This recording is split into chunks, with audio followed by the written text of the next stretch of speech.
You are a Cartier man through and through. You joined the company, I understand, in 1988? Yes, a long time ago. A long time ago, and you took over the leadership in 2016. Yes. 2016. So you've seen the progression, the evolution of the brand, and of course of the luxury market during those years. How would you describe the global luxury market today and Cartier's performance within it? As I mentioned, there have been many phases in luxury. So basically, the luxury as we know it, mostly developed in Europe, then in US, then there was the Japanese period, which made a very fast expansion. And for the past kind of 10, 15 years, it's China who has been the big thing, and many other emerging markets. So the big difference is the size.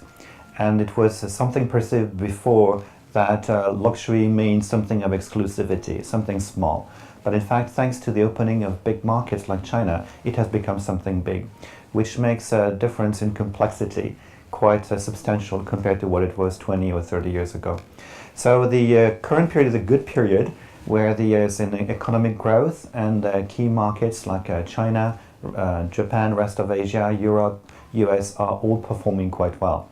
So when we see in our industry, the part which is watches and jewelry mostly, but also fashion, accessory, and other sectors, all performing very well. So it's again a period of growth. Watches sector had faced after 2015 a serious backfire, we'd say, and drop, but it had also recovered. So all the key brands, I think, are doing fine. Doesn't mean good for everyone in every country, but overall the market is very positive. All right, and tell us about Cartier within that. You've got some real momentum going, judging by recent results. Future positive for you. So when I took over in 2016, so first of all the watch market was depressed, and Cartier also had a Cartier problem, Cartier specific. So I had to fix both things, and as you know, went to a serious buyback of inventories from the dealers on a substantial manner, and then also reoriented the product offer, communication strategy, review our network, and this has been paying off, and so we are now in a very good growth as well. So we are again part of the market leaders in this, not only in size, because Cartier has always been, but also in growth rate. We've heard a lot about the changing consumer profile. Of course, everybody talks about millennials constantly. As the head of a luxury house, how big is the challenge to you in terms of meeting the needs of an evolving consumer base? You have your traditional consumer base, of course, which you must preserve and nurture, but you have a new kind of consumer, possibly with a new kind of perception of what luxury is coming through. And this equation is even broader. As far as the layers of perception of consumers, where the brand has been for a long time, are different from where it has been for a short time. Say China has been opening to luxury for about 10 to 12 years, and many secondary cities is just opening up now. So the appetite for luxury is very large, and the knowledge is also quite limited. While the opposite happens in Europe. So it's not only that millennial customers can have different perception of luxury, but also they have seen their parents, sometimes their grandparents, have been exposed to it. They have seen it in their childhood, in the advertising or in the store that were already there. So we can see a very big difference when we think about millennials, whether it's European millennials, or American, or Chinese. In China, more than 50% of our sales are done with millennials, and more than 60% in numbers. So we are very, very young in there, while the reverse can be in Europe. It's also a question of wealth distribution. So not only a question of traditional customers with different perception, but the question who owns the wealth in different countries. When you come to California, all the customers are young and fresh and new. In New York, they are more kind of traditional, balanced with the young one as well. In China, they're all young in some way. So we have to face a part where not only the wealth distribution, the customer's profile expectation, and their knowledge of luxury can be different. So in China, we have to go to many kind of activities to make the Maison better known, not only for its product offer, but also its history. So we're going through exhibitions.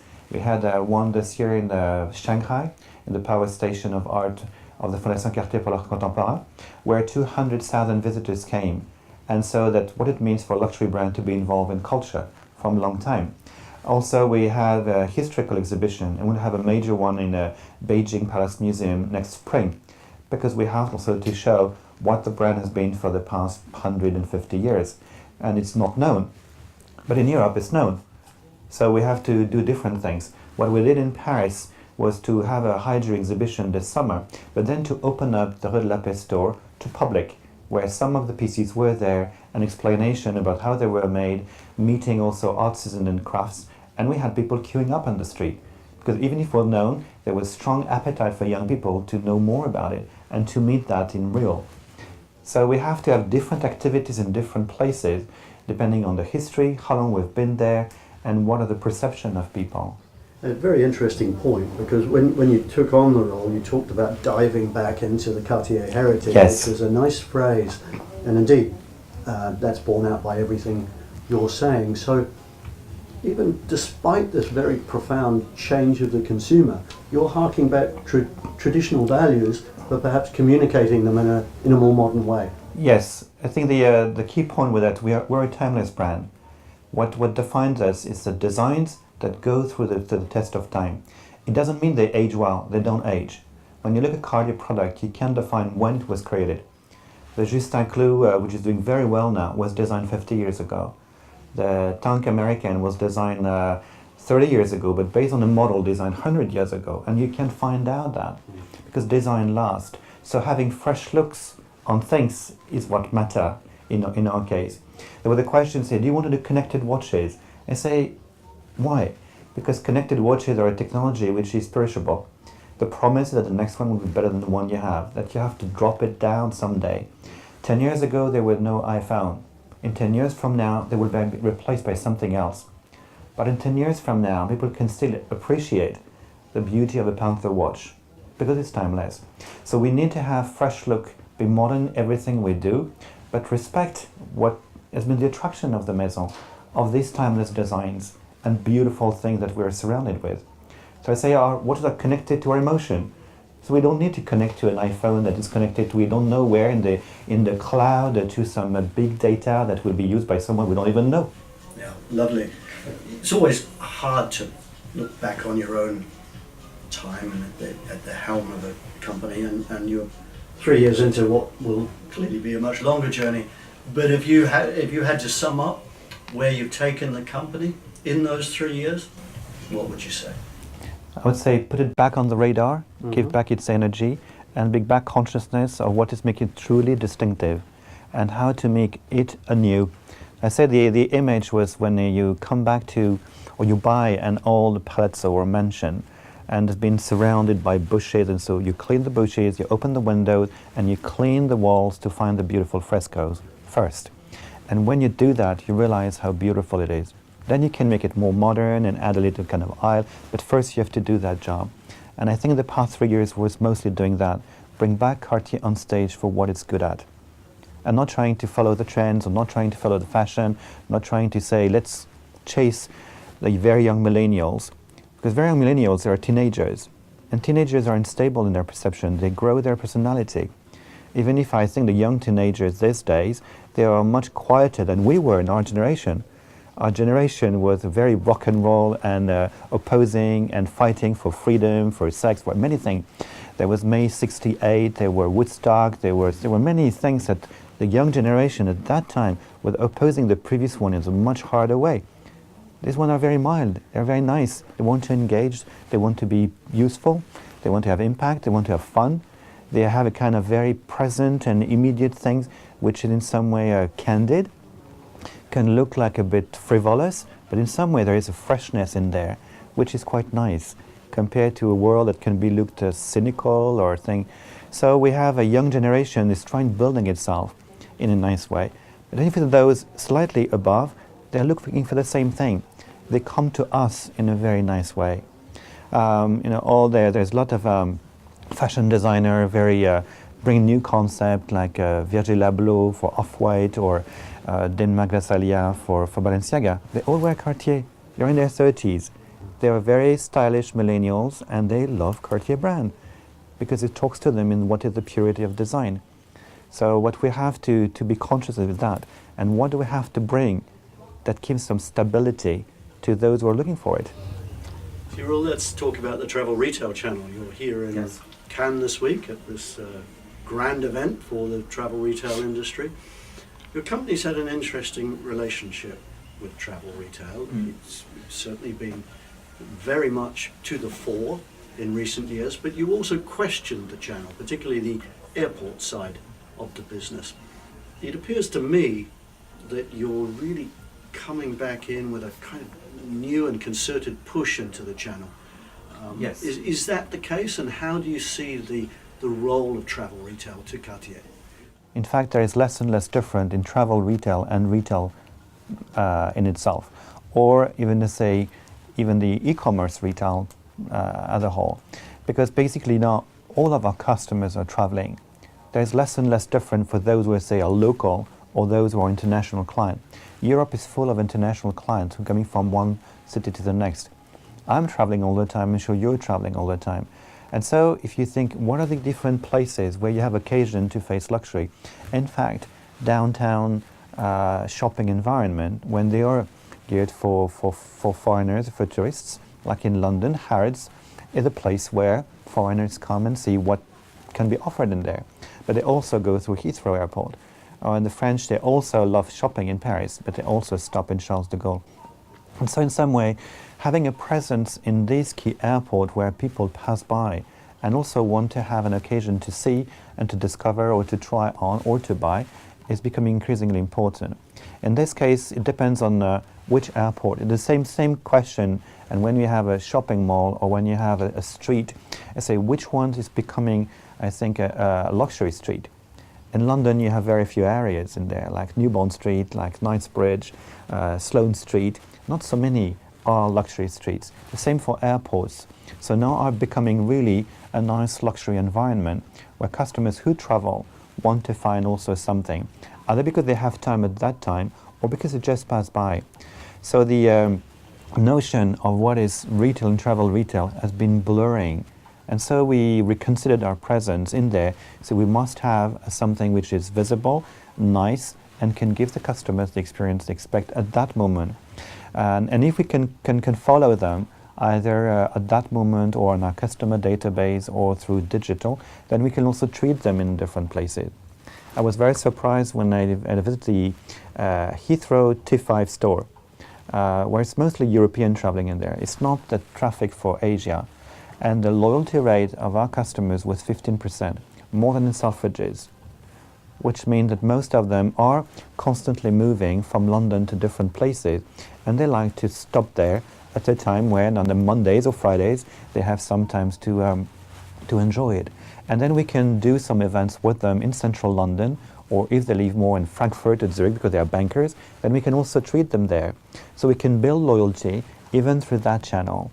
So that's what has become new. It used to be something for quick shopping, nice place to build customers' relation in their journey, because now more and more our customers are traveling all the time. Absolutely, and I would say those great airports of the world that you referred to, they are a very grand stage. Yes, absolutely. For a brand, and they have a very important audience coming in to watch what's happening on that stage. It's almost this crossroads of humanity. Absolutely. Chinese, Russians, British, Americans, French, and so on. Evolving every day, many emergent nationalities in amongst it. It's a rich tapestry, isn't it, potentially, if you can, and with your retail partners, execute right. Absolutely.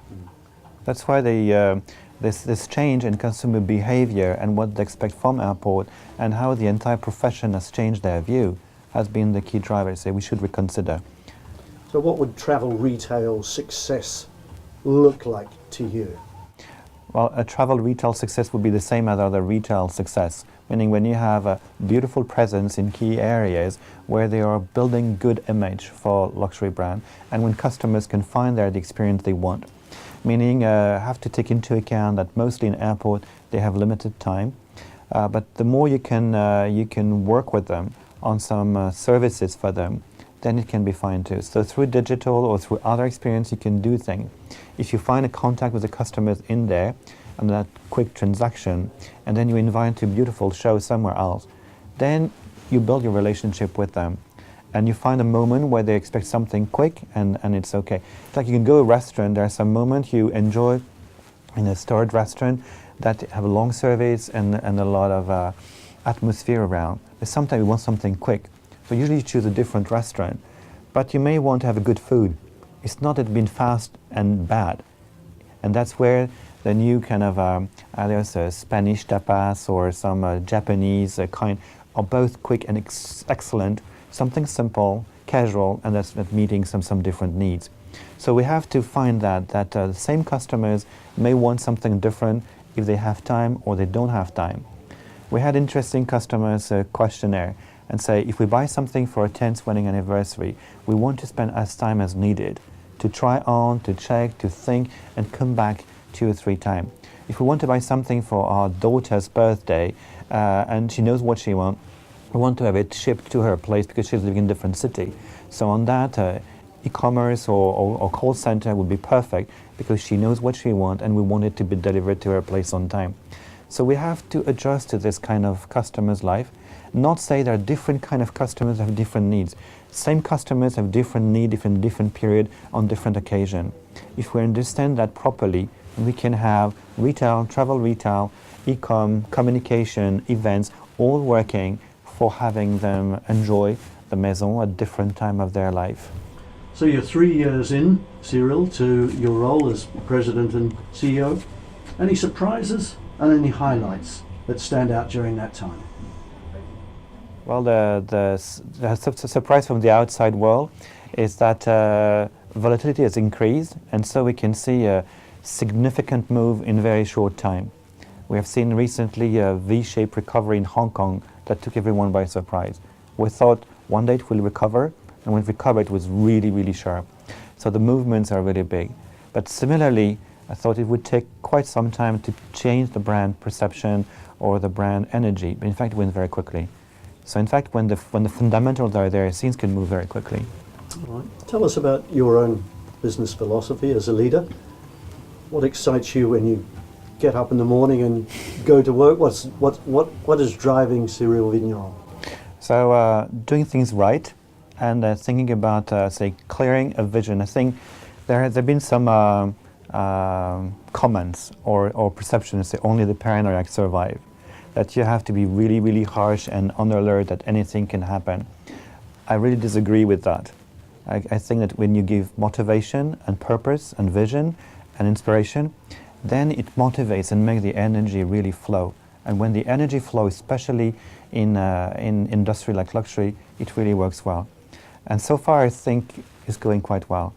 You know, there has been 2 thinkers in the Renaissance. There was Nicolas Machiavel, who was the pessimistic, and Erasmus, the optimistic. Machiavel thought you have to educate the prince with all the humanity, but you have to make him divide the others, and because humans basically are mean. And if you do that, you can control and you can make some reasonably please. And Erasmus thought we need to build on knowledge, because when you build on knowledge, then you build much more, and people will give much more than what if you do that. Because they can have some part of good and bad. Grow the good, not be afraid of the bad. And if we build it for companies, we can also grow them for good, and you can make people feel more excited and feel better and not scared and not paranoid themselves or nothing to protect because they think they might be hurt. So trust if you want to be trusted, and don't be afraid of doing that. And same for customers, trust people, do things for them and for their good. Very good. Cyril Vigneron, thank you for your time this morning. Thank you, Martin. Very good. Thank you.